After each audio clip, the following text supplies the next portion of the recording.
Vamos fazer a leitura aqui em Jó, capítulo 14, versículo 4. Eu vou ler até do versículo 1 até o versículo 4. O homem, nascido de mulher, vive breve tempo, cheio de inquietação. Nasce como a flor e murcha. Foge como a sombra e não permanece. E sobre tal homem abres os olhos e o fazes entrar em juízo contigo? Quem da imundície poderá tirar coisa pura? Ninguém. Vamos orar. Pai, nós estamos com tua palavra aberta. Ela é a tua palavra. É o Senhor quem inspirou Jó para falar. E ela veio para nós aqui.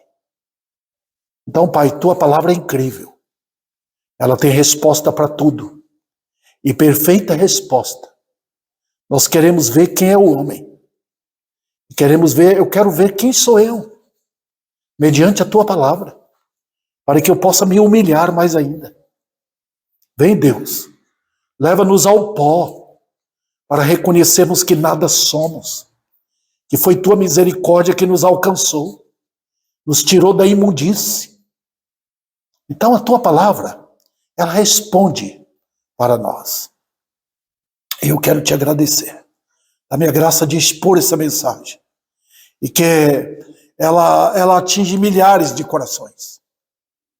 Enquanto nós enviamos para além das fronteiras. Em nome de Cristo. Amém. Eu quero pregar hoje à noite sobre o triste estado natural do homem. Sabe, tem uma coisa que os homens não gostam, é de ouvir a verdade a respeito deles. Nós fazemos igual quando estamos sabendo que estamos com uma doença terrível, ficamos com medo de ir no médico. Porque o médico pode revelar a nossa situação. Você está com câncer. Você vai morrer a qualquer momento. Eu me lembro quando a dona Nádia foi visitar os médicos passaram para nós a informação de que a coisa estava adiantada. Foi muito triste, eu não queria ouvir aquilo. Mas é assim. A Bíblia é um livro que mostra quem é o homem. E a Bíblia dispara mesmo os ataques contra os homens. Não gostamos? Mas é para o nosso bem. Com Jó, não foi diferente.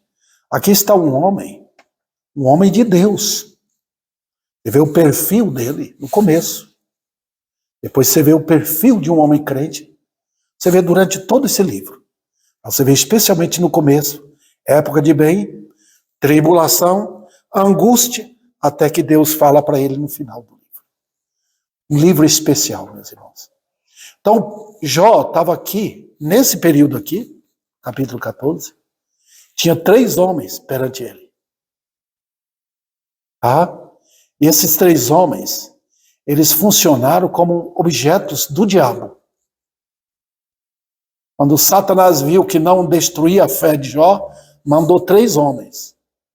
Esses homens criam, a filosofia desses homens era a seguinte, era que a sabedoria está com os velhos, com os idosos.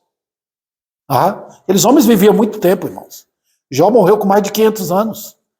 Então, eles viviam muito tempo. Eu estou com 69 anos. Achei que eu vivi muito tempo até agora, né? Mas aqueles homens ultrapassavam a casa de 300, 400 anos. Foi aquele período logo depois do dilúvio. A idade deles estava diminuindo. Aos poucos, gradativamente. Então, esses homens sábios, eles não eram homens da idade, homens de caverna, não. Eram homens sábios. E eles sabiam falar. Então eles criam a essência da religião deles, é que a sabedoria estava com os idosos.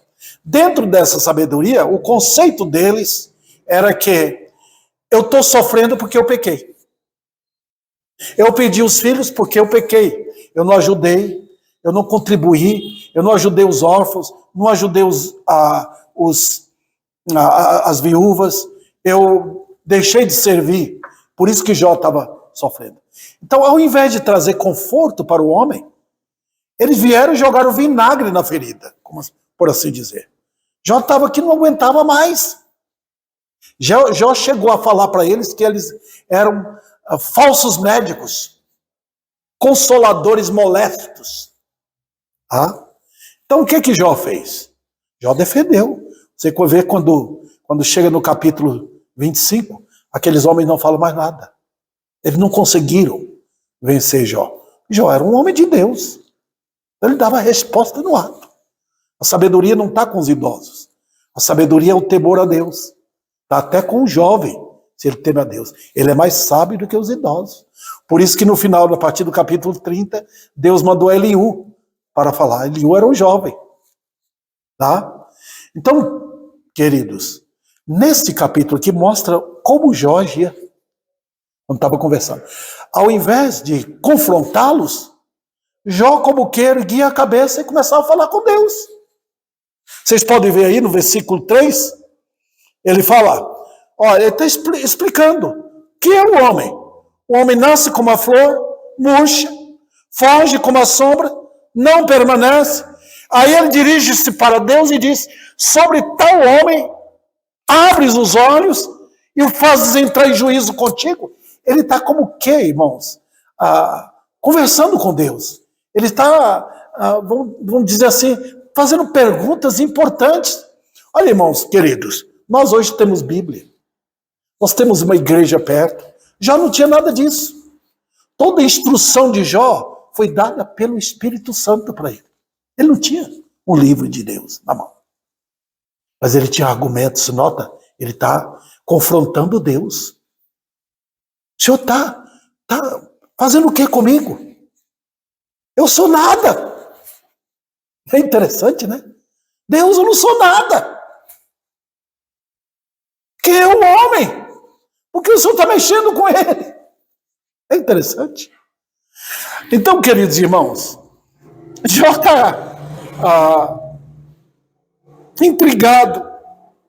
Ele, como não entendia o que estava acontecendo, porque Deus tirou os filhos, matou-os, através do diabo, tirou os bens dele todos, a mulher dele veio sobre ele, trouxe aquela enfermidade que ele não parava de coçar, doía por tudo. Então Jó tinha dores internas, dores em perda dos filhos, não é brincadeira, e dores por fora. Tudo estava contra aquele homem de Deus. E ele não sabia. Ele queria saber por quê. Então, queridos irmãos, a pergunta dele era a seguinte, eu vou tentar explicar em palavras aqui. Jó está intrigado, ele estava achando que Deus estava provando ele, a fim de tentar achar alguma coisa ruim nele. Então ele lança essa pergunta, e é exatamente o que passa em muitos corações. Eu sei que muitos pensam que o sofrimento é para transparecer algum bem oculto, e que a morte traz descanso. Mentira. Olha então o que ele diz, em forma de pergunta, no versículo 4. Quem da imundície poderá tirar alguma coisa pura? Que pergunta fantástica. Irmãos, a doutrina da depravação total está dentro desse versículo aqui. Quem é Davi Sena? Quem é você? Eu sou um poço de imundície. Você não crê? Tem alguma coisa boa? Não. Jó reconheceu isso. Ele faz essa pergunta para Deus. Ele não faz para os 3 amigos dele, não. Ele está dizendo, Deus, quem da imundície poderá tirar alguma coisa boa, pura? Ele responde, ninguém. Então aqui eu trago para os irmãos o triste estado natural do homem. E eu tenho aqui 3 pontos para explicar nesta noite para vocês. Eu sei, irmãos, é a coisa mais difícil é pregar. É um trabalho duro. Os irmãos nem imaginam como eu fico antes de pregar. O que é que eu vou falar para esse povo? Para os que vão me ouvir. Mas eu tenho aqui uma explicação que eu espero, na graça de Deus, que seja clara, extraindo desse versículo aqui.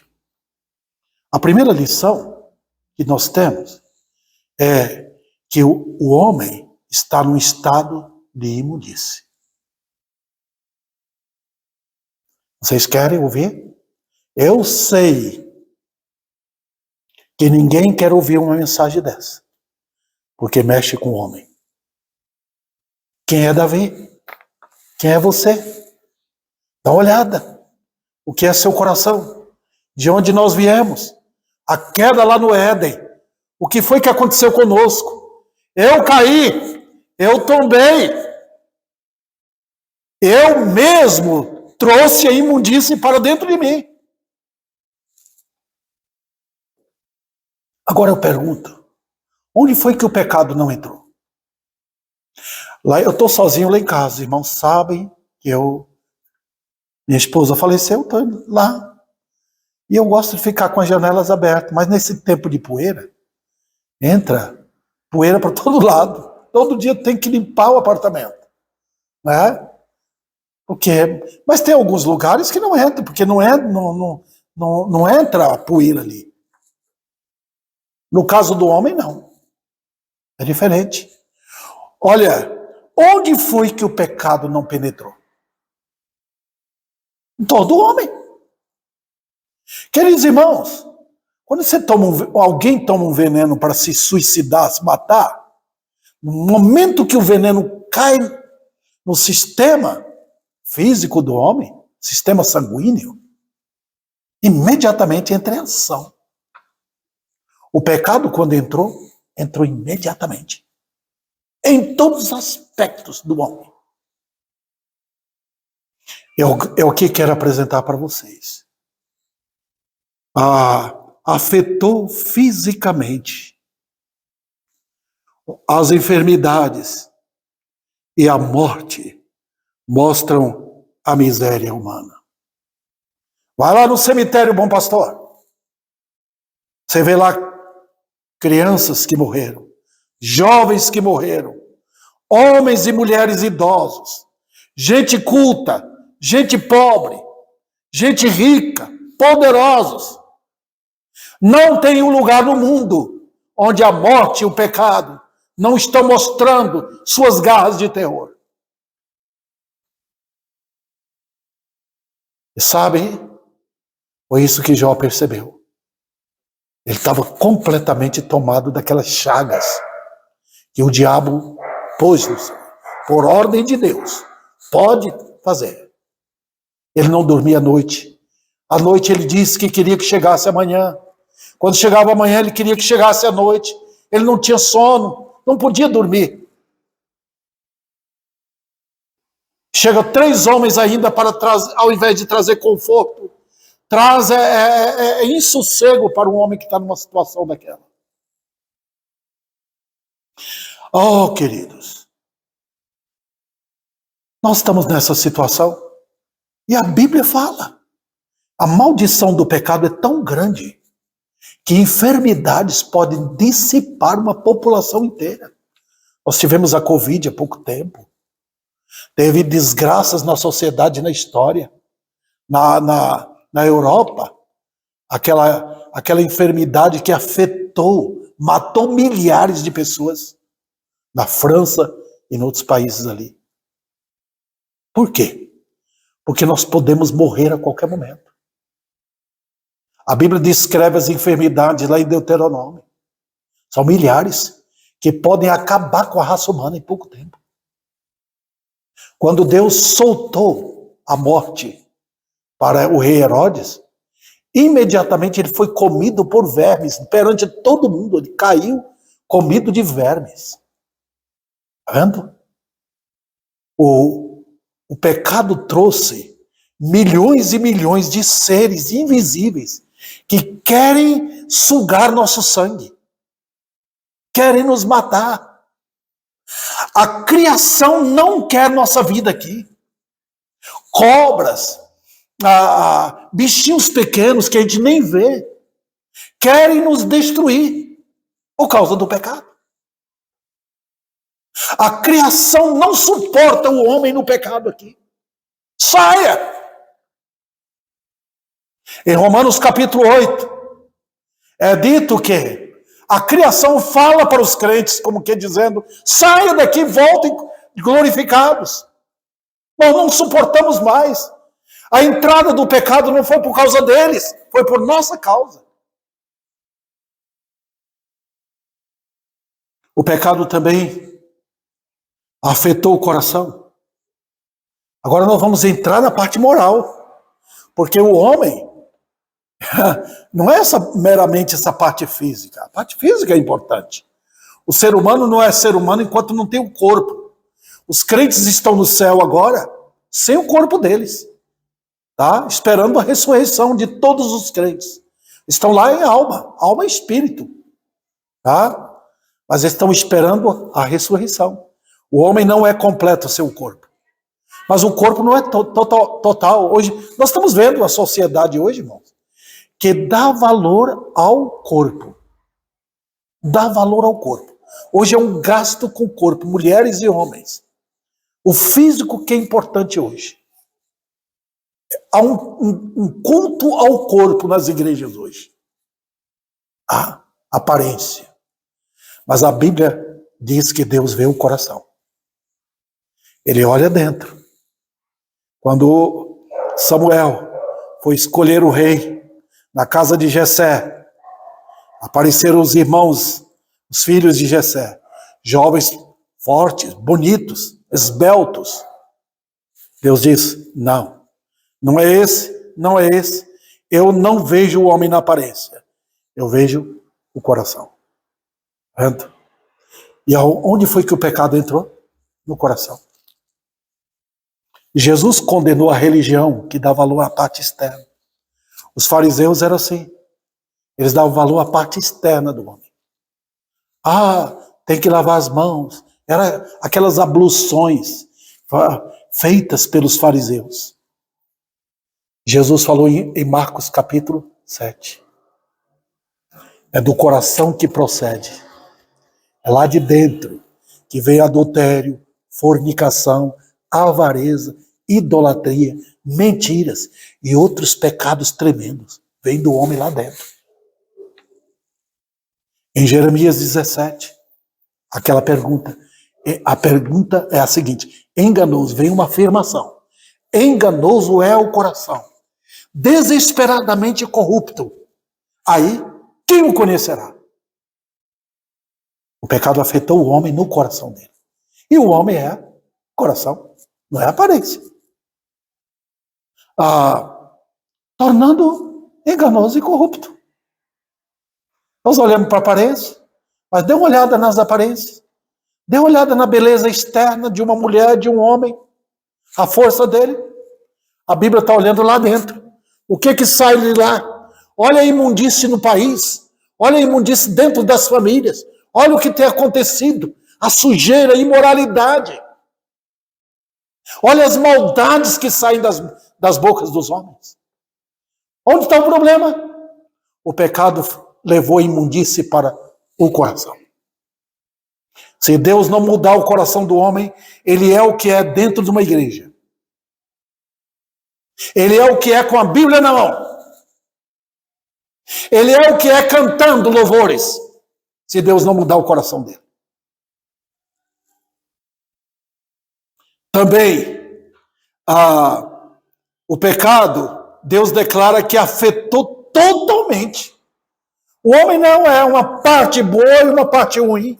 Ele não tem um lado bom e um lado ruim. Olha, queridos, eu me lembro quando eu era pequeno na Bahia, a gente sempre estava brincando, indo para as roças e tal, e passava assim naquele poço, e tinha aquela água limpinha, assim, bonita, e você abaixava para tomar aquela água, mas estava contaminada. Podia pegar, eu peguei muito velho, quando era pequeno. Tá? E você vê uma pessoa na aparência, olha, essa pessoa é boa, essa pessoa é religiosa, mas mexe com a água. Se você mexer com a água lá no fundo, a sujeira sobe. Mexe com o homem. Mexe com a Bíblia. Mostra a Bíblia para ele. Mostra a verdade no coração. Que a imundície brota. Olha o que ele fala. Olha o que sai da sua boca. Olha o que ele faz. Olha para onde ele vai. Deus nada a ver. Só miséria. Só miséria. Não tem nada no pobre pecador que Deus possa dizer, esse vale a pena. Esse vale a pena. Esse vale a pena. Não tem nada. Paulo trata sobre isso. Judeu e gentio. Todos estão debaixo do pecado. Todos. Não tem nada em mim, Deus. Eu sou de uma boa família? Não. Você veio de um Adão pecador. Você veio de uma queda no Éden. Ah, mas uma criancinha também.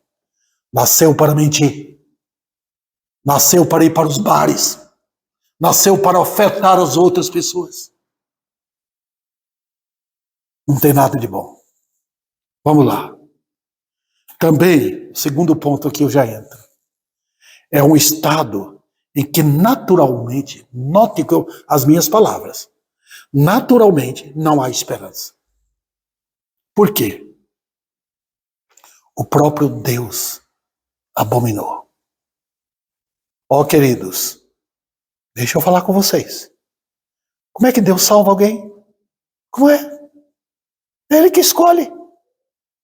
Ele olhou para Rebeca com 2 crianças, gêmeos, no ventre, e disse, amei esse, e esse aqui não amei. Impressionante. Olha, o estado do homem. Deus dizendo, eu amei Jacó e aborreci Esaú. Por que ele amou Jacó? Não era igual? O outro era. Mas porque a graça aprova em fazer isso. A graça estendeu sua mão para salvar Jacó. Porque se a graça não acolhesse Jacó, Jacó seria terrível também como Esaú. Oh, queridos, é a misericórdia de Deus em ação. Todos tombaram. Eu não posso esquecer do rei Davi, depois que ele cometeu aquele pecado de adultério com Batseba. E matou, além disso, matou o marido dela, para encobrir a maldade dele. Mas Deus estava vendo. Então o Salmo 51 é o relato clássico de um homem que quando o profeta chegou e apontou o dedo bem no nariz dele, você é o homem. Você vai sofrer as consequências dos seus pecados. O rei caiu perante o Senhor. Está vendo que homem de Deus? O homem de Deus não fique culpando Deus. Não fique jogando a culpa nos outros. Ele culpou a si mesmo. Tu és o Senhor. Eu te ofendi. Tu és justo em me julgar. Pode me punir. Eu estou aqui pedindo, Senhor, vai me voltar a ter comunhão contigo. Aí no versículo 5 ele confessa que ele é. Eu nasci na iniquidade. Minha mãe, quando ficou grávida de mim, ficou grávida de um perdido pecador.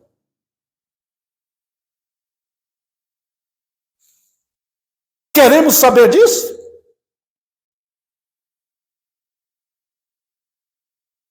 O próprio Deus desprezou e abominou. Se não for a mão de misericórdia dele, se não fosse a mão de misericórdia dele, o que seria de mim? O que seria de você, crente? Vamos à prova, então, bíblica. Uma prova, ele nos arrancou do Éden, expulsou de lá. Impressionante. Ele não expulsou os animais, ele expulsou o homem. A queda foi do homem. E os animais, a criação sofre as consequências.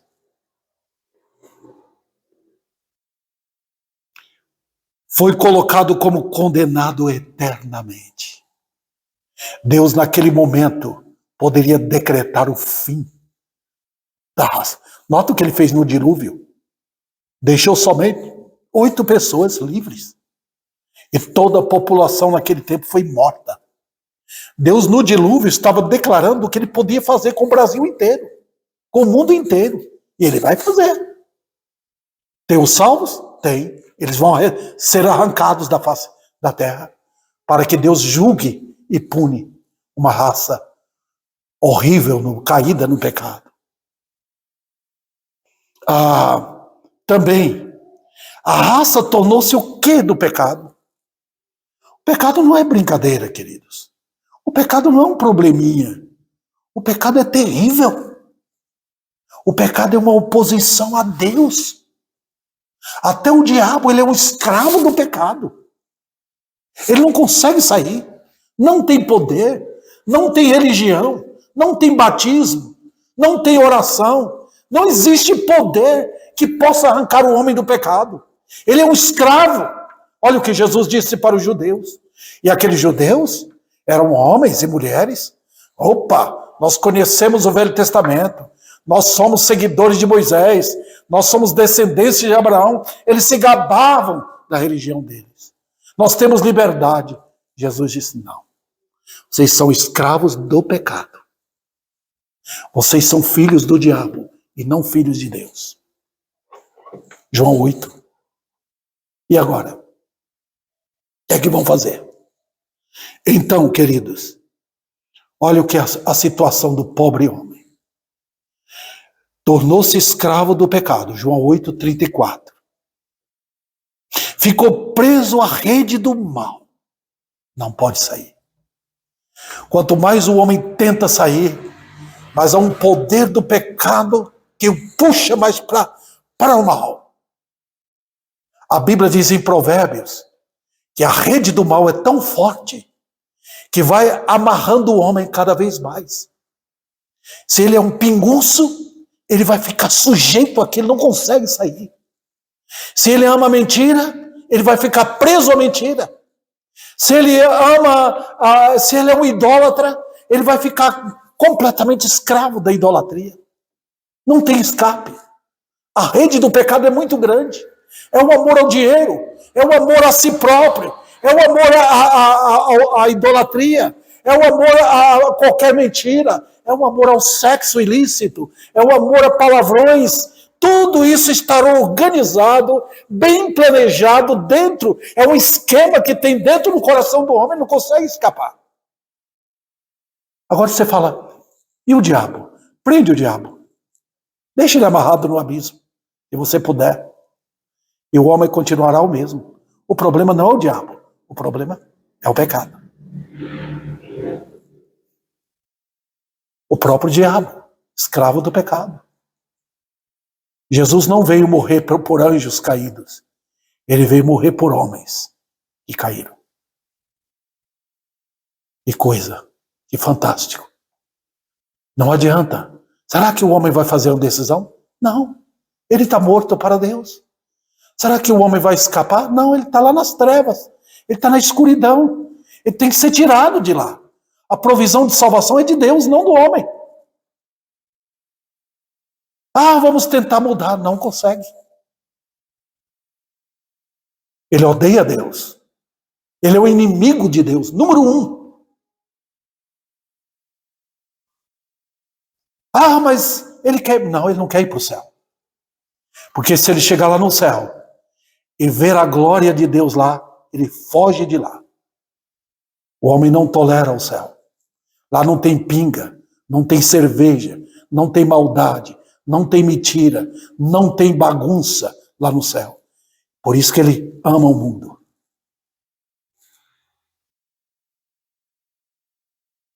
Ele também está à mercê de terríveis perigos. O pobre pecador, caído no pecado, ele não vê a rede de inimigos que ele tem. Inimigos invisíveis. Os homens riem e debocham de Deus. Riem no pecado, gostam do mal. E não percebem quem está por detrás. Tem uma rede de elementos perigosos, seres invisíveis, que empurram os homens para o bar, para o carnaval, para a mentira. Essa rede está lá em Efésios capítulo 6. Tem as hostes do mal lá em cima, tem os espíritos que operam em pessoas que têm tá na política, na alta posição na sociedade, e tem aqueles que operam dentro das cidades. São os demônios. Eles não percebem. Os homens no inferno sabem disso. Os terroristas que nós não podemos ver aqui, eles são vistos lá no inferno. Os que fazem baderna aqui, os que aparecem de noite dizendo que são pessoas que morreram, são demônios. Eles são vistos como terroristas no inferno. Os homens não sabem disso.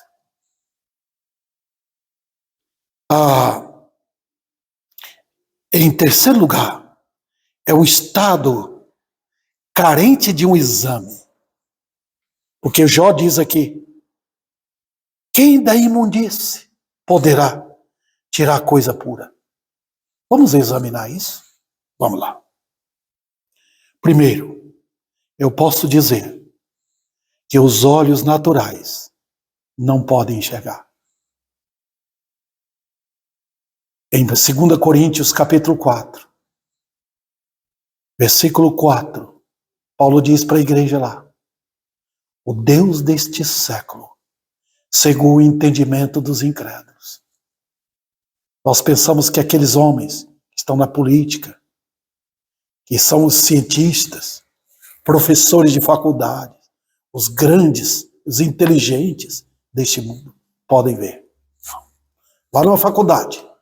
Veja se é a doutrina da depravação total lá. Veja se eles vão falar do pecado. Não precisa ir na faculdade, não. Vai numa escola fundamental. Vai numa escola de ensino médio. Fala sobre isso. Não. A ordem no mundo é elevar o homem. A ordem bíblica é humilhar o homem. É impressionante, queridos. Quando o mundo eleva o homem, é perigo. Quando Deus humilha o homem, é bênção. Porque quando humilhado, é que Deus eleva. Está vendo? O princípio de Deus é que quando o homem cai no pó, Deus levanta. Quando o homem se levanta, Deus faz cair. Então, não pode ver. Satanás é Deus deste mundo, poderoso. Ele cega pobre, cega rico, cega favelado, cega ricaço, cega político, cega todos. Ele não consegue ver. Outro detalhe. O pecado provoca orgulho de tal maneira que não deixa o homem ver. Qual o problema do homem? É a soberba dele. Ah, pastor, mas eu não bebo, não fumo. Você tem um problema lá dentro. Qual é? Soberba. Você pode ser religioso, mas o pecado lhe deixou soberbo dentro da sua religião. Você pode ser bondoso para com os outros, mas o pecado lhe deixou soberbo nessa sua bondade que a Bíblia diz que não tem. Que coisa. Olha aqui, irmãos, o orgulho provocado pelo pecado não deixa o homem ver. Então a mensagem vem denunciar. Você quer ouvir? Não quero. Então você vai ficar numa situação terrível. O problema do homem não é a pinga, não é a cerveja, não é a mentira, é o coração dele, é a soberba dele. Enquanto Deus não quebrar o coração dele, ele não cai em confissão. Ele é por fora o que ele é por dentro. Outro detalhe, os olhos da ciência não podem ver. Eu falei para vocês, vai numa faculdade, tem uma aula sobre isso? Tem uma aula da doutrina do pecado? Não. Tem faculdades teológicas hoje que não vão na profundeza disso. Falam sobre Deus, falam sobre Jesus, falam sobre o Espírito Santo, mas não falam sobre o homem em seu estado miserável. Por quê? Porque quer elevar o homem. Só Deus pode elevar. E ele faz quando o homem vai ao pó. Ele quebrou a religião de Saulo de Tarso. Valia o quê? Todo aquele feito de Saulo. Era um homem extremamente religioso. Mas ele diz, joguei tudo fora, como se joga esterco fora, para ganhar Cristo. Que fantástico. Olha, queridos, os olhos da ciência não podem ver. A Bíblia diz que a sabedoria do homem, a sabedoria de Deus, é loucura para a ciência deste mundo. 1 Coríntios trata disso. Os cultos, os homens cultos não vêm na igreja. Os políticos não vêm. Os juízes não. Aí entra o Salmo 2. Há uma ordem de Deus para o presidente da República, deputados, senadores, juízes, ministros, todos beijarem Jesus. Ele é o dono do céu e da terra. Beije o filho. Ó soberbos.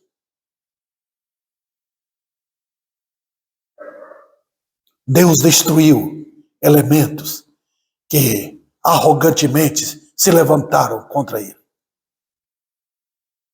Deus construiu, fundou os céus e a terra e entregou tudo para o filho. É dele. É herança dele.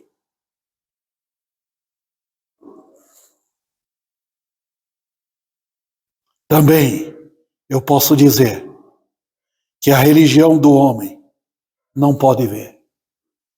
Eu volto aqui para dizer para vocês, atacar a religião moderna. O que nós temos hoje é uma religião da nova era, promovida pelo diabo, usando o socialista, é um globalismo no mundo, que quer mudar o mundo religiosamente, quer implantar o homem como Deus. Tudo hoje tem vista o bem do homem. Eu quero prosperidade, eu quero sentir bem, eu quero viver, eu quero um Cristo diferente, eu quero um Deus diferente. A Bíblia não mostra isso. A Bíblia diz que o homem é o digno do inferno, a não ser que a misericórdia de Deus vá até ele para salvar. A religião do homem é para fazer do homem um Deus. Então ele cria seus ídolos. Ele cria Maria, Santo Antônio, São Tomé, São Sebastião, São Benedito. Ele cria. Se não tiver isso, ele vai criar um pastor como Deus dele. Vai criar o Papa, vai criar o padre. Ele vai criar qualquer pessoa.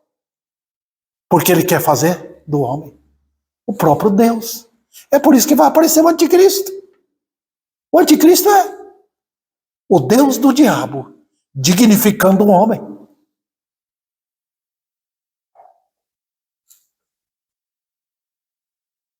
E o que acontece? Quanto mais religioso for, mais o coração é depravado e duro.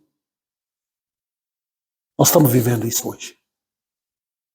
Por isso que eu tenho pedido à igreja, voltemos para um avivamento.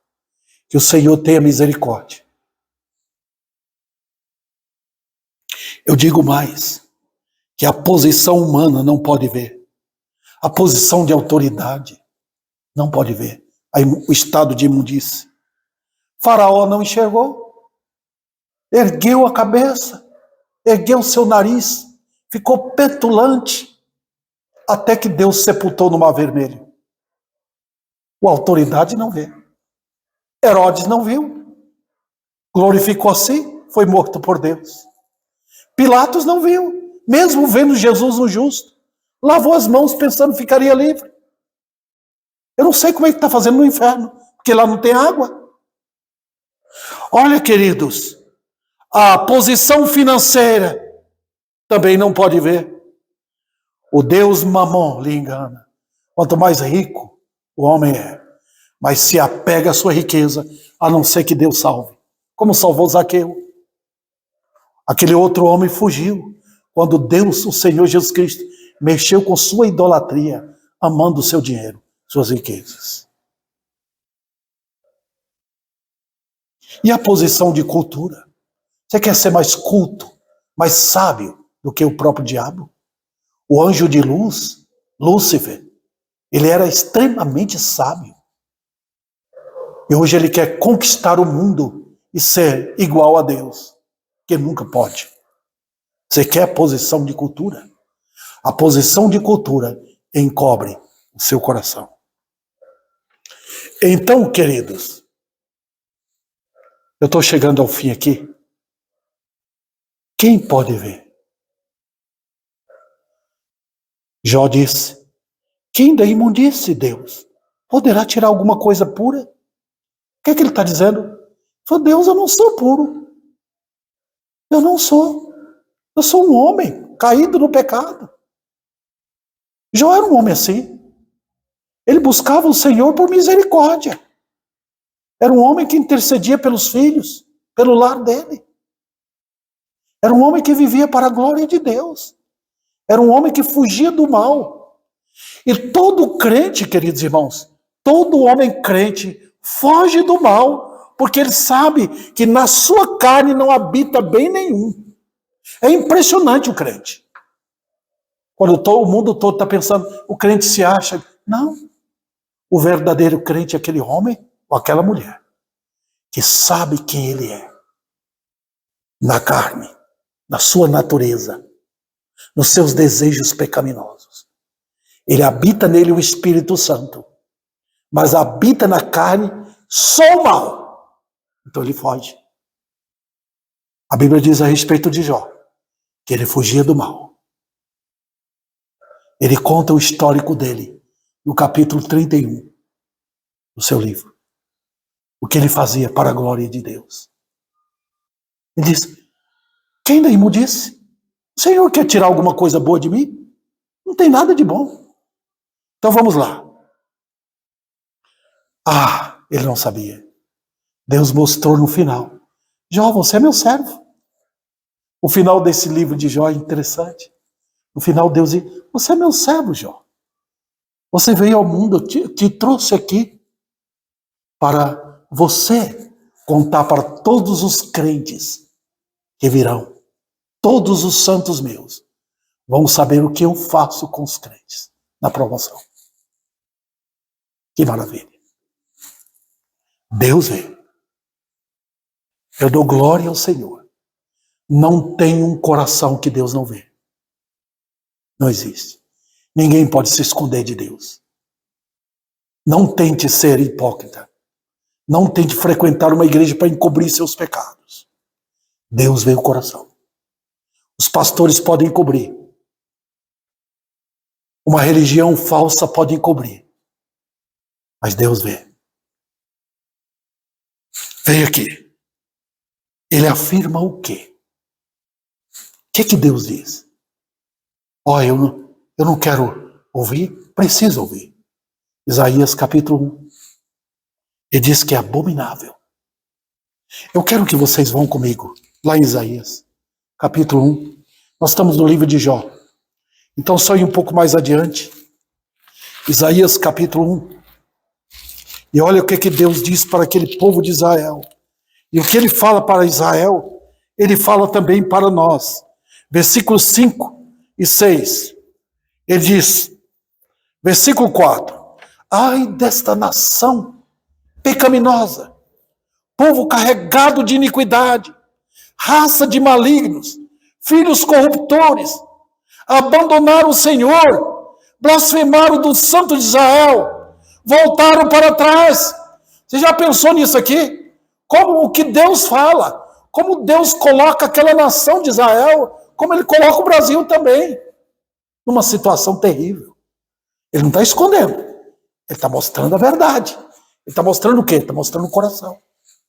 Ele diz, olha o versículo seguinte: porque a vez de ainda ser feridos, Vocês continuam em rebeldia?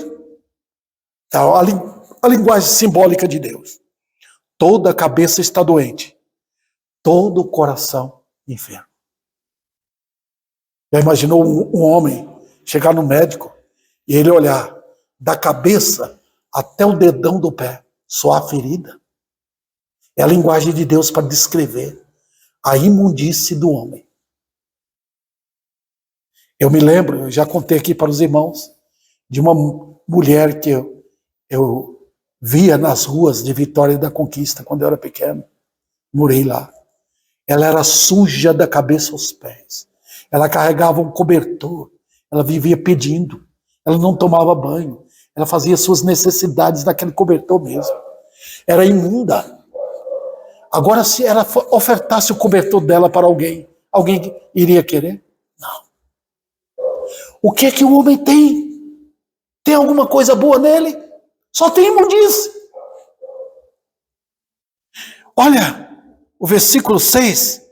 Desde a planta do pé até a cabeça, não há nele coisa sã, senão feridas, contusões, chagas inflamadas, umas e outras não espremidas, nem atadas, nem amolecidas com óleo. Essa é a linguagem de Deus para descrever o coração do homem. Uma linguagem que eu possa entender. Só imundície. Tem alguma coisa boa no homem? Não.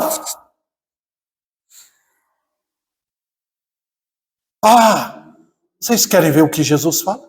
Ele falou para os fariseus. Os fariseus se arrogavam que eram religiosos. Você podia ver um fariseu em pé na esquina de uma rua orando e todo mundo reverenciando. Jesus disse: vocês são como sepulcro caiado. Já viu um sepulcro bem guardado, protegido? Eu vi lá em Uberaba, tem um homem, eu não sei se ele está fazendo ainda, acho que no sepulcro da mãe dele, ele foi construindo tipo de um pequeno edifício. Ficou bonito o sepulcro dela. Mas você abre lá, o que é que tem lá dentro? Ossos. O homem no pecado é assim. Abre o sepulcro, abre o coração dele. O que é que tem lá dentro? Mas eu oro. A Bíblia diz, sepulcro caiado. Abre aí. Só tem ossos. Deixa eu ver. Veja o que sai da boca. Imundície, palavrões, gritaria, impureza, revolta, ira, blasfêmias.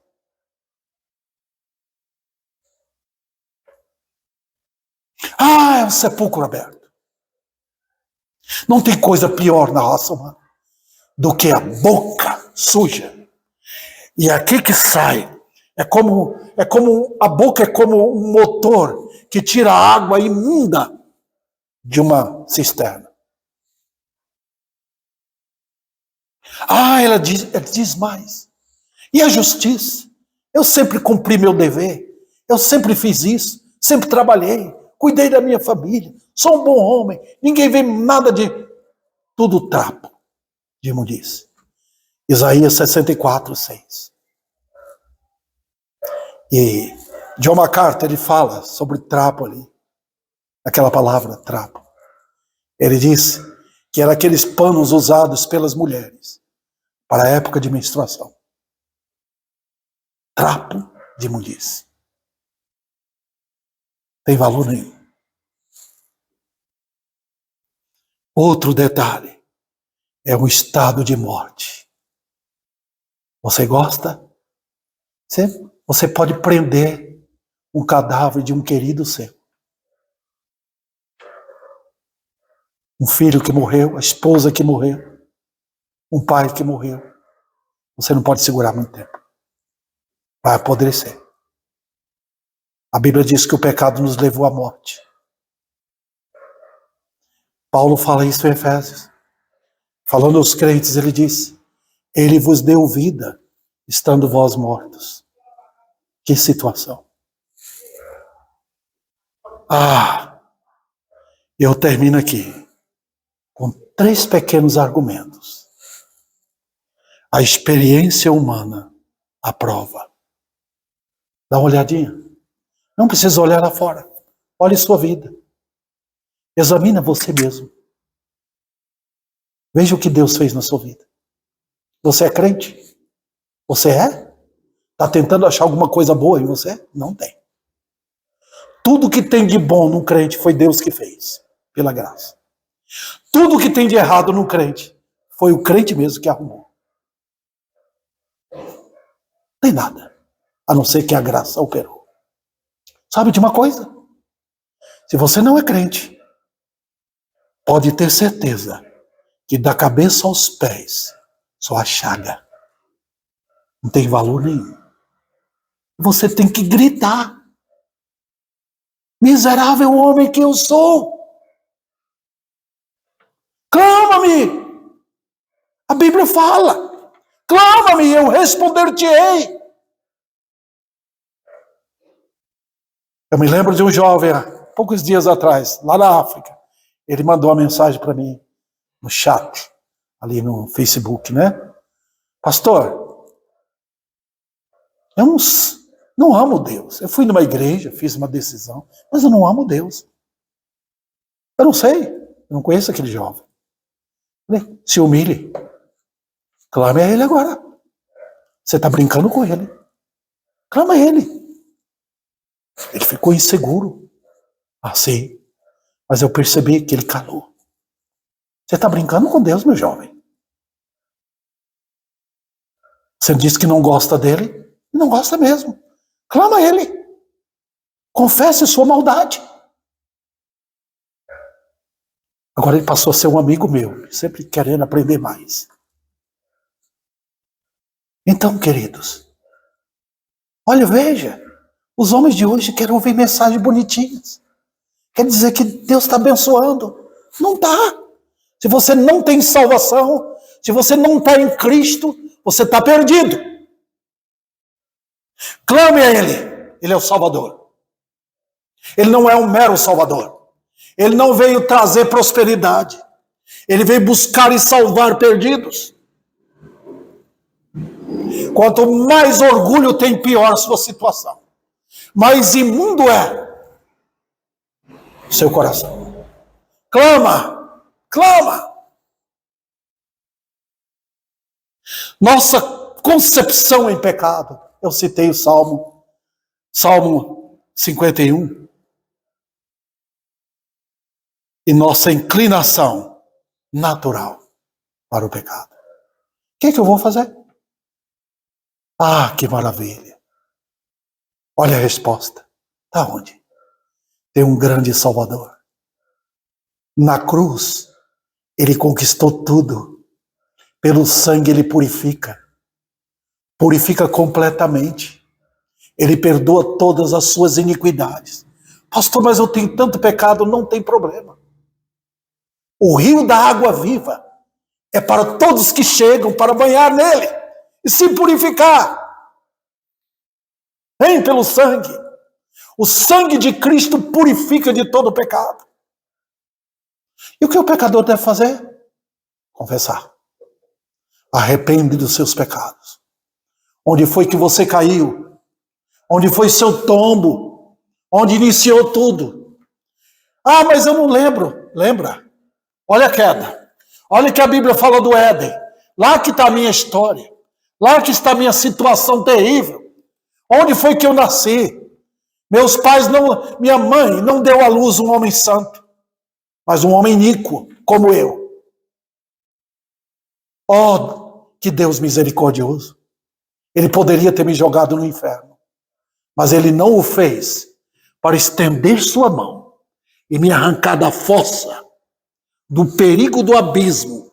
E meu amigo, você que não é salvo ainda, você está em perigo de cair a qualquer momento no inferno. E você não clamar. Clama a Cristo agora. A graça opera onde há fraqueza. A graça opera onde o homem vê sua própria miséria. E você que é crente, vive em santidade, em oração, na dependência do Senhor. Volte em cada momento. Ande com Ele, crente. Não busque esse mundo, não. Separe só para Ele. Para você viver em santidade.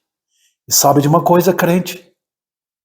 Se você é um verdadeiro crente, a varinha de Deus disciplina para purificar você mais e mais, para fazer você apresentar-se a Ele como santo dele, para você a ser apresentado perante o Rei da Glória naquele dia. A salvação bíblica santifica a pessoa. Impressionante. O Senhor opere maravilhas através dessa mensagem aqui, desse pequenino verso, cheio de mistérios verdadeiros que nos foram entregues. O Senhor aplique a sua palavra em nossos corações.